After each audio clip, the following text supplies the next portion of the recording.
నమస్తే welcome to Vikram TV నేను మీ శాన్వి రాష్ట్ర సచివాలయ ప్రాంగణంలో తెలంగాణ తల్లి విగ్రహ ఏర్పాటుకు ముఖ్యమంత్రి రేవంత్ రెడ్డి భూపూజ చేశారు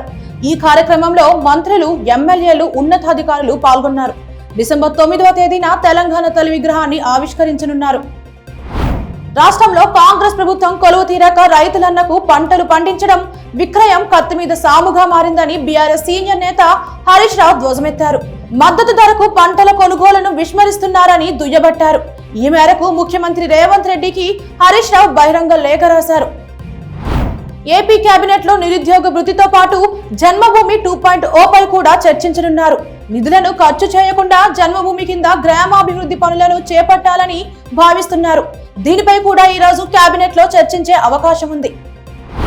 హైడ్రా ఎలాంటి ఒత్తిడులకు తలొగ్గకుండా తమ పని తాము చేసుకుంటూ పోతుండటంపై ప్రజల నుంచి ప్రశంసలు దక్కుతున్నాయి మంగళవారం బీజేపీకి చెందిన కొందరు కార్పొరేటర్లు హైడ్రా కమిషనర్ ఏవి రంగనాథ్ ని కలిసి పలు ఫిర్యాదులు అందజేశారు ఈ నేపథ్యంలో ఏవి రంగనాథ్ కొన్ని కీలక వ్యాఖ్యలు చేశారు కోల్కతా అత్యాచార ఘటన బెంగాల్ రాజకీయాల్లో దుమారం రేపుతోంది ప్రభుత్వ తీరుని వ్యతిరేకిస్తూ బీజేపీ బంద్ కి పిలుపునిచ్చింది తృణమూల్ ఈ బంద్ ని తీవ్రంగా వ్యతిరేకిస్తోంది వైఎస్ కాంగ్రెస్ పార్టీ అధినేత వైఎస్ జగన్మోహన్ రెడ్డి విదేశీ పర్యటనకు సిబిఐ కోర్టు గ్రీన్ సిగ్నల్ ఇచ్చింది తన కుమార్తె పుట్టినరోజు నేపథ్యంలో బ్రిటన్ పర్యటనకు ఆయన వెళ్లనున్నారు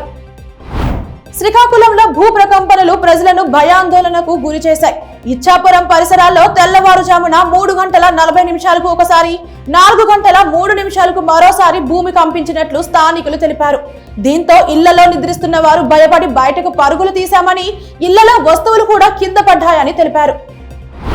సిపిఐ రాష్ట్ర కార్యదర్శి ఎమ్మెల్యే కూనమనేని సాంబశివరావు సంచలన ప్రకటన చేశారు మేము ప్రభుత్వంలో మిత్రపక్షం అయినప్పటికీ మేము ఎప్పటికీ ప్రజల పక్షమేనని ప్రకటించారు ప్రజల అవసరాలకు అనుగుణంగా ఉద్యమాలు చేస్తామని కాంగ్రెస్ పార్టీని ప్రశ్నిస్తామని వెల్లడించారు మంత్రి నారా లోకేష్ నోట మరోసారి రెడ్ బుక్ మాట వచ్చింది మంగళగిరిలో ఓ దాత నిర్మించిన ఆలయ ముఖద్వారాన్ని ఆయన ప్రారంభించారు ఈ సందర్భంగా మంత్రి మాట్లాడుతూ ప్రజలను ఇబ్బంది పెట్టిన వారంతా రెడ్ బుక్ లో ఉన్నారని అన్నారు ఆరోపణలు ఎదుర్కొంటున్న ఐపీఎస్ లపై నివేదిక రాగానే చట్టపరంగా చర్యలు తీసుకుంటామని చెప్పారు బాలీవుడ్ స్టార్ నటుడు విజయ్ పొలిటికల్ ఎంట్రీపై DMK organisation secretary RS Bharathi satire వేశారు రాజకీయాల్లోకి వచ్చినంత మాత్రాన ప్రతి ఒక్కరూ మాజీ ముఖ్యమంత్రి ఎంసీ రామచంద్రన్ కాలేరని పరోక్షంగా విజయ్ ను ఉద్దేశించి వ్యాఖ్యానించారు రాష్ట్ర నూతన పిసిసి అధ్యక్షుడి ఎంపికపై నెలకొన్న ఉత్కంఠకు 1-2 రోజుల్లో తెరపడనుంది బీసీ సామాజిక వర్గానికి పిసిసి అధ్యక్షుడి పదవి ఇవ్వాలని ఏఐసిసి ఇప్పటికే నిర్ణయం తీసుకుంది ప్రచార committee chairman Madhuyaski Goud PCC working president Mahesh Kumar గౌడ్లలో ఒకరికి సారథ్య బాధ్యతలు దక్కే అవకాశం ఉంది అని సమాచారం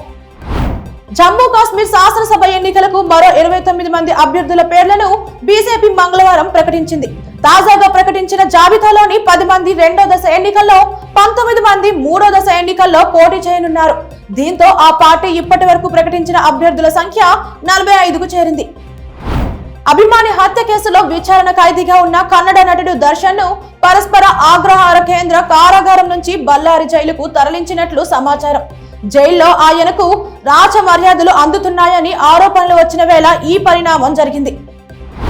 రాష్ట్రంలో జగన్ ప్రభుత్వం తీసుకువచ్చిన రివర్స్ టెండర్ల విధానానికి ఎన్డీఏ ప్రభుత్వం స్వస్తి పలకబోతోంది గతంలో ఉన్న పాత టెండర్ల విధానాన్నే మళ్లీ తీసుకురానుంది దీనిపై జలవనరుల శాఖ సమగ్ర అధ్యయనం చేసి ప్రతిపాదనలను ముఖ్యమంత్రి మండలి సమావేశం ముందు ఉంచనుంది పట్టణాలు నగరాల్లో ఆక్రమించిన ప్రభుత్వ స్థలాలను స్వచ్ఛందంగా అప్పగించాలని మంత్రి నారాయణ హెచ్చరించారు జగన్ పాలనలో పురపాలక శాఖను అస్తవ్యస్తం చేశారన్న ఆయన ఏపీలోను హైడ్రా లాంటివి చూడాల్సి వస్తుందని అన్నారు ప్రముఖ ఇన్స్టెంట్ మెసేజింగ్ యాప్ వాట్సాప్ కు ప్రపంచవ్యాప్తంగా కోట్లాది మంది యూజర్లు ఉన్నారు ఈ ఆయా యూజర్లను ఆకట్టుకునేందుకు మెటా నేతృత్వంలోని కంపెనీని ఎప్పటికప్పుడు సరికొత్త ఫీచర్స్ ని తీసుకువస్తుంటుంది తాజాగా మరో కొత్త ఫీచర్ ను పరిచయం చేసింది హైదరాబాద్ శంషాబాద్ లో ఓయో హోటల్ నిర్వాకం బయటపడింది లాడ్జ్ లో సీసీ కెమెరా పెట్టి జంటలను బ్లాక్ మెయిల్ చేస్తున్న కంత్రిగాడిని అరెస్ట్ చేశారు పోలీసులు ఓయో రూమ్ లో హిడెన్ కెమెరా పెట్టి జంటల వీడియోలు తీస్తున్నాడు నిర్వాహకుడు హోటల్ సిటా గ్రాండ్ లో ఈ ఘటన చోటు చేసుకోగా సీసీ కెమెరాలను స్వాధీనం చేసుకున్నారు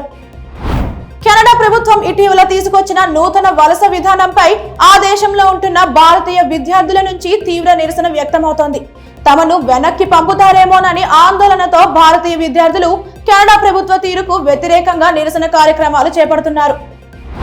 క్రికెట్ అడ్మినిస్ట్రేషన్ లో ప్రస్తుత బీసీసీఐ కార్యదర్శి జైషా తనదైన ముద్ర వేశారు. ఇప్పుడు కేవలం 35 సంవత్సరాల వయసులో ఐసీసీ చైర్మన్ గా ఏకగ్రీవంగా ఎన్నికయ్యారు. ఈ ప్రతిష్టాత్మక పదవి పొందిన అతి పిన్న వయస్కుడిగా చరిత్ర సృష్టించాడు. సరిపోదా శనివారం మూవీ ప్రమోషన్స్ లో భాగంగా ఎస్ జే సూర్య ఖుషీ 2 పై స్పందించారు. పవన్ ఎందుకు ఈ సినిమా చేయనని చెప్పారో వివరించారు.